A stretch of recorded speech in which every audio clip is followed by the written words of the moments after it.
ఎన్నికల నేపథ్యంలో ఆంధ్రప్రదేశ్లో పోస్టల్ బ్యాలెట్ రికార్డ్ నమోదు చేసింది.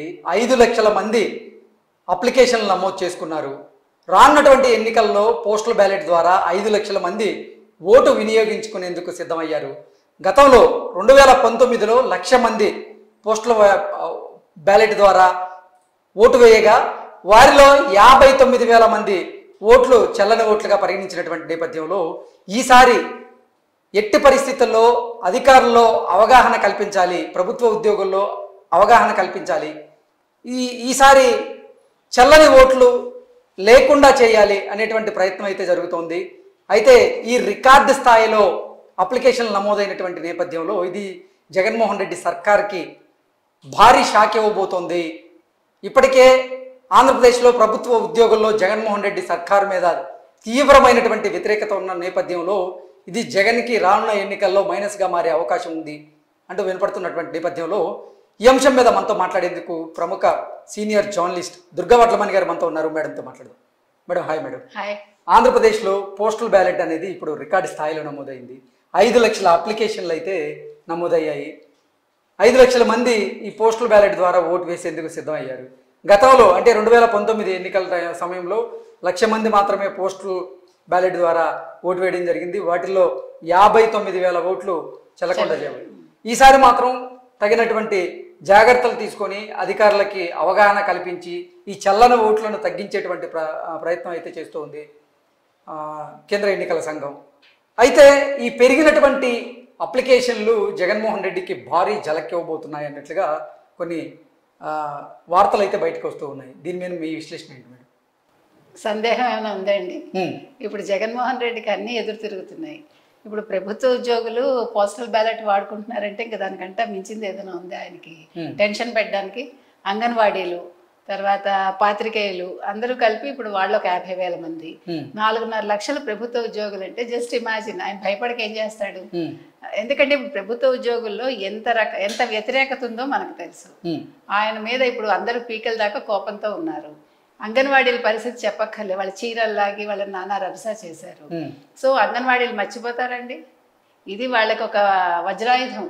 ఇప్పుడు ఓట్ అనే వజ్రాయుధాన్ని అటు ప్రభుత్వ ఉద్యోగులు, ఇటు అంగన్వాడీలు, మిగతా వాళ్ళు కూడా వాడుకుంటారు. దీన్ని కేంద్ర ఎన్నికల సంఘం వాళ్ళకి ఒక గైడెన్స్ ఇస్తుంది, ఏ రకంగా పోస్టల్ బ్యాలెట్ లో వాళ్ళు ఓటు వినియోగించుకోవాలి అనేది.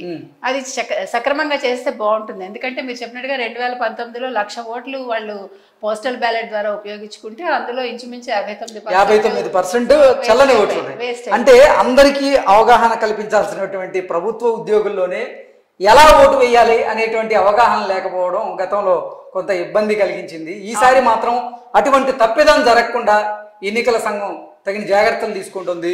వారికి ఎలా ఓటు వేయాలి అనేటువంటి శిక్షణ కూడా ఇచ్చినట్లుగా సమాచారం అయితే అందుతుంది. సో అసలు ఈ పరిస్థితులను ఎలా చూడొచ్చు?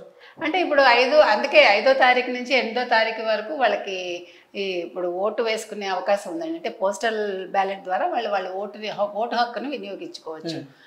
సో దాన్ని ఈసారి వాళ్ళు సక్రమంగా వినియోగించుకుంటారని అనుకుందాం. ఇప్పుడు 2 రకాలు, ఒకటి వ్యతిరేకత, ప్రభుత్వ వ్యతిరేకత, 2 ఇప్పుడు అవగాహన వచ్చి ఉంటుంది. గతంతో పోలిస్తే ఇప్పుడు అవగాహన పెరగచ్చు కదా. దానికి తగ్గట్టు వీళ్ళు కేంద్ర ఎన్నికల సంఘం కూడా వాళ్ళకి అవగాహన కల్పిస్తుంది కాబట్టి వాళ్ళు సక్రమంగా వినియోగించుకుని 5 లక్షల ఓట్లు వేస్ట్ కాకుండా పడతాయని మనం అనుకోవచ్చు. అయితే ఇప్పుడు జగన్మోహన్ రెడ్డి గారికి ఎటు చూసినా వ్యతిరేకతే. మీరు చూస్తే ఇప్పుడు ఆయన సొంత కడప జిల్లాలోనే, సొంత పులివెందుల్లోనే వారికి వ్యతిరేకత వస్తుంది. వారి భార్య వెళ్తేనే ఆవిడకి అడుగడుగునా ఆటంకాలు ఎదురవుతున్నాయి. ఎందుకంటే మీకు తెలుసు పరిస్థితులు ఎట్లా ఉన్నాయో. జగన్మోహన్ రెడ్డి ఈ రోజు నడిచి వెళ్లి పాదయాత్ర చేసి పులివెందుల్లో తనకు ఓటు వేయమని అడిగే పరిస్థితి లేదు. ఆయన ఎంతసేపు బస్సు యాత్ర తప్ప పాదయాత్ర లేదు. అలాగే ఈవిడ భారతీరెడ్డి గారు కూడా గడప గడపకి వెళ్ళలేకపోతుంది. అయితే వాళ్ళు కొత్తగా ఏం చెప్పారంటే ఇప్పుడు వాళ్ళకి అవగాహన కల్పించడం కోసం కొంతమంది కార్యకర్తలను ఇంటింటికి పంపించి వాళ్ళ మేనిఫెస్టో గురించి వివరిస్తా ఉంటున్నారు. అంటే నిన్నను తెలుగుదేశం వాళ్ళు వాళ్ళ మేనిఫెస్టో కరపత్రాల రూపంలో ఇస్తామని చెప్పారు. దానికి కౌంటర్ గా వీళ్ళు మనుషుల్ని పంపించి చేస్తారట. ఈ ఎండల్లో వాళ్ళని పంపించి చేసే వాళ్ళు ఉంటారండి ఆ పిల్లలు? అది వాళ్ళు ఆలోచించుకోవాలి. ఇవన్నీ ఏదో పోటీకి పడి చేద్దాం అనుకుంటే అది ఎదురవుతుంది తప్ప దానివల్ల మంచి జరగదు. సో ఇప్పుడు ఈ పోస్టల్ బ్యాలెట్ విషయానికి వచ్చేసరికి ప్రభుత్వ ఉద్యోగులు వాళ్ళు సిద్ధంగా ఉన్నారు, మేమంతా సిద్ధం అంటూ వాళ్ళు మీకు ఓటు వేయము చూసుకోండి కాసుకోండి అన్నట్టుగా వాళ్ళు మాట్లాడుతున్నారు. ఓకే అది ఓకే ఏంటి మేడం అసలు 5 లక్షల ఓట్లు జగన్మోహన్ రెడ్డికి వ్యతిరేకంగా పోలవబోతున్నాయా? అంటే ఆంధ్రప్రదేశ్లో ఉన్నటువంటి ఉద్యోగ సంఘాలన్నీ కూడా జగన్మోహన్ రెడ్డికి వ్యతిరేకంగా రానున్నటువంటి ఎన్నికల్లో పనిచేయబోతున్నాయా? ఆంధ్రప్రదేశ్లో ఉన్నటువంటి ప్రభుత్వ ఉద్యోగులందరూ అంటే ఇటు సచివాలయ ఉద్యోగులు అయితేనేమి, అటు నెక్స్ట్ అంగన్వాడీలు అయితేనేమి, నెక్స్ట్ ఆశా వర్కర్లు అయితేనేమి, ఇలా పారిశుద్ధ్య కార్మికులు అయితేనేమి, రకరకాల రంగాలకు చెందినటువంటి ప్రభుత్వ ఉద్యోగులు జగన్మోహన్ రెడ్డికి వ్యతిరేకంగా ఓటు వేయబోతున్నారా? ఆ పరిస్థితులు ఉన్నాయంటే ఏం చెప్తారు? ఎందుకు లేదు, ఇప్పుడు 2019లో ఇదే ప్రభుత్వ ఉద్యోగులు ఇదే అంగన్వాడీలు జగన్మోహన్ రెడ్డిని పాదయాత్రలో కలిసినప్పుడు తర్వాత కూడా సార్ మీరు నెగ్గాక కూడా సార్ మీరు మాకు దేవుడు, మీరే మాకు అన్ని చేయాలి అంటూ వెళ్ళి కలిశారు. ఆయన పాదయాత్రలో చాలా హామీలు గుప్పించాడు, వీళ్ళందరూ అది నిజం అనుకుని నమ్మారు. నమ్మి ఆ రోజు వాళ్ళు ప్రభుత్వానికి వ్యతిరేకంగా, అంటే అప్పటి ప్రభుత్వం, అప్పుడు చంద్రబాబు నాయుడు ప్రభుత్వం ఉంది, ఆ ప్రభుత్వానికి వ్యతిరేకంగా పనిచేశారు.